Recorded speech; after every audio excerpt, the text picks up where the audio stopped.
Halo adik-adik semua, ketemu lagi dengan Pak Guru SD. Yuk kita belajar bersama untuk pendalaman materi ya, kelas 4, kurikulum 2013, tema 1, indahnya kebersamaan, subtema 2, kebersamaan dalam keberagaman pada pembelajaran yang keempat. Apa sih Pak Guru yang akan dipelajari pada pembelajaran yang keempat ini? Nah, pada pembelajaran yang keempat ini kita akan belajar ya, yang pertama tentang gagasan pokok dan gagasan pendukung dalam bentuk tabel. Nah, nanti kita buat tabelnya. Kemudian yang kedua, menjelaskan bentuk-bentuk kerjasama di kelas. Dan yang ketiga, mengukur besar sudut segi banyak. Nah, kita masuk ke materi yang pertama ya. Materi yang pertama yaitu tentang gagasan pokok dan gagasan pendukung dalam bentuk tabel. Nah, pada pertemuan yang sebelumnya, Pak Guru sudah menjelaskan tentang apa sih gagasan pokok dan apa sih gagasan pendukung dan bagaimana cara menentukannya. Nah, kemudian pada kesempatan kali ini kita akan membuat gagasan pokok dan gagasan pendukung yang dibuat dalam bentuk tabel. Bertujuan agar untuk mempermudah memahami suatu teks. Contohnya seperti ini. Paragraf 1. Nah, ini paragraf 1. Gelar budaya di sekolah, judulnya.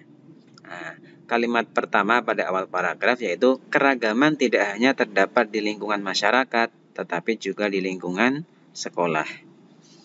Para siswa di sekolah Udin terdiri atas berbagai suku bangsa sampai di bawahnya. Nah, ini paragraf 1.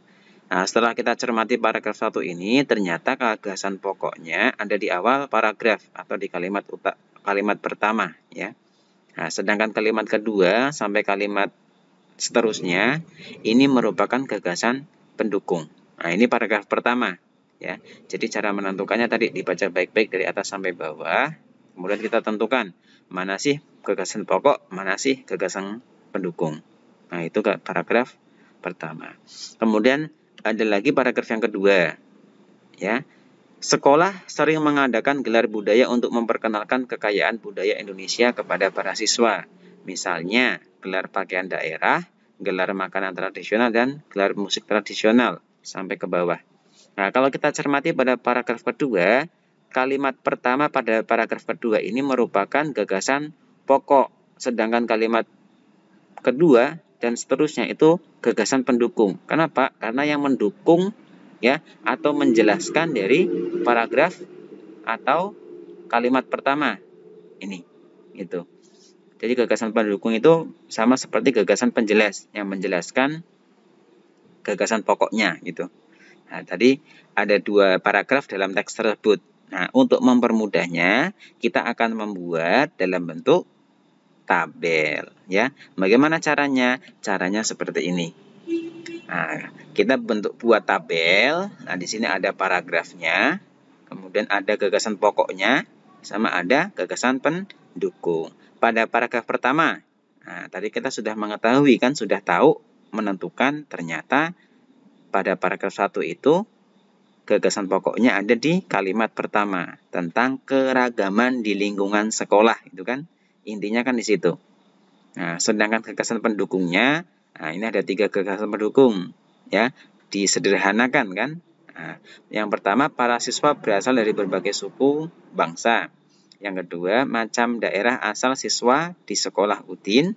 Yang ketiga, setiap daerah memiliki budaya khas. Begitu juga untuk paragraf yang kedua. Tadi kita sudah menentukan juga, ternyata gagasan pokoknya juga ada di awal paragraf atau kalimat pertama ya, pada paragraf kedua. Nah, gagasan pokoknya yaitu tentang gelar budaya di sekolah Udin. Sedangkan gagasan pendukungnya itu ada 3 setelah kita pahami, yaitu tujuan gelar budaya, macam gelar budaya, sama penampilan saat gelar budaya. Nah, ini contoh tabel dalam menentukan gagasan pokok dan gagasan pendukung masing-masing paragraf. Nah, ketika nanti ada paragraf yang ketiga, berarti di bawahnya paragraf ketiga. Nanti dibaca teksnya, kita tentukan mana gagasan pokoknya, mana gagasan pendukungnya. Nah, jadi seperti itu ya cara membuat tabel untuk gagasan pokok dan gagasan pendukung masing-masing paragraf. Ya, itu adik-adik semua.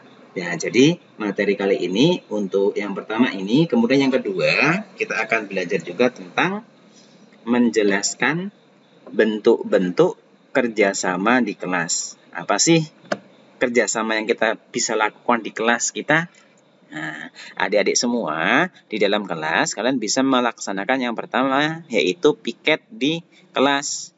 Ya, salah satu kegiatan kerjasama yang dilaksanakan di kelas yang pertama piket kelas adalah kegiatan membersihkan ruang kelas yang dilakukan setiap hari. Nah, jadi membersihkannya yang bekerja sama dengan teman yang lainnya. Ya, setiap siswa mendapatkan kesempatan yang sama untuk melaksanakan piket kelas. Piket kelas membuat kelas menjadi bersih dan meningkatkan semangat belajar, ya, agar kelasnya bersih, nyaman, itu kan. Nah, jadi silahkan nanti kalau misalkan piket kerjasama dengan teman-teman. Kemudian yang kedua yaitu ada juga kerjasama mengumpulkan sumbangan, ya.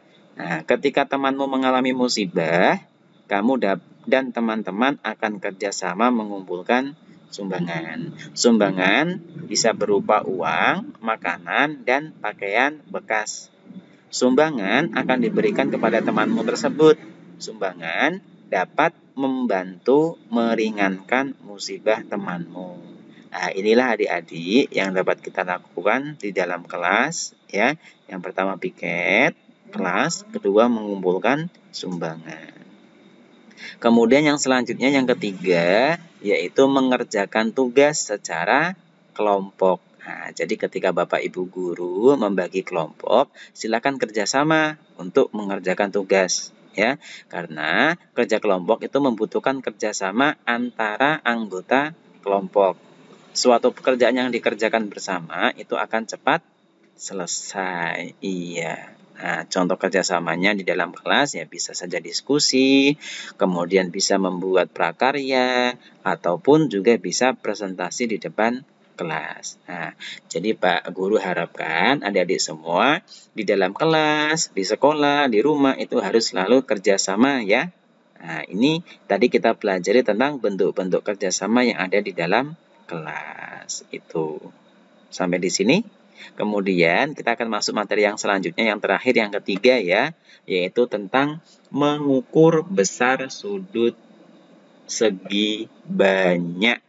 Kemarin kita sudah belajar tentang bagian-bagian busur, tentang mengukur sudut. Nah, sekarang kita langsung ke cara mengukur sudut segi banyak dengan menggunakan busur derajat, ya.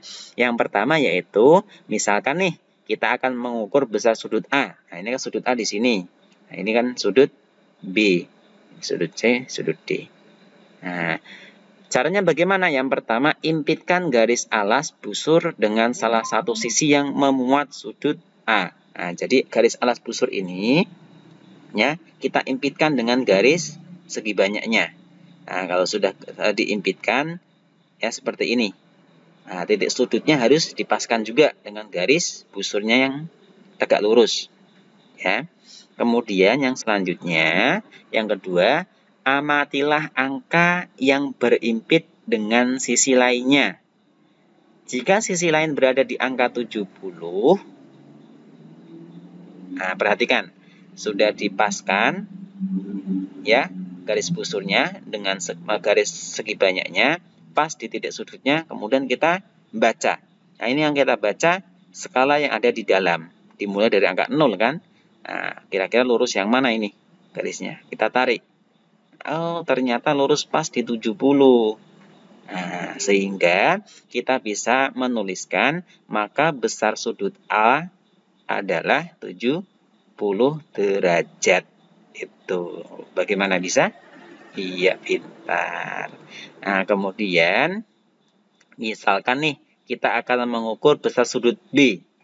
Ya, bagaimana caranya? Nah, kita garis busur ini kita tarik, ya, luruskan dengan garis pada bangun segi banyak. Nah, kemudian kita paskan di titik sudutnya. Kemudian kita baru baca. Bacanya bagian luar atau bagian dalam? Nah, kita mulai pasti dari angka 0.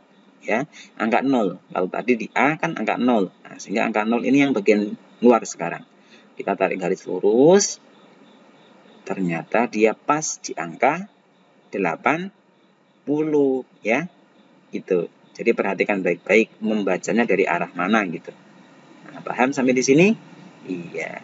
Kalau sudut A tadi besarnya berapa? 70. Kalau sudut B 80 derajat. Pintar, ya. Nah, ini salah ketik ya Pak Guru ya. Harusnya itu besar sudutnya B ya. Itu 80 derajat gitu. Harusnya 80 derajat. Nah, ini harusnya sudut B. Nah, itu 80 derajat. Ya. Nah, itu. Ya, karena kita perhatikan sudut yang ada di luar. Mungkin itu dari Pak Guru untuk kali ini. Kita akan ketemu lagi pada pembelajaran yang kelima. Sampai jumpa, tetap semangat belajar ya adik-adik semua. Bye. Terima kasih.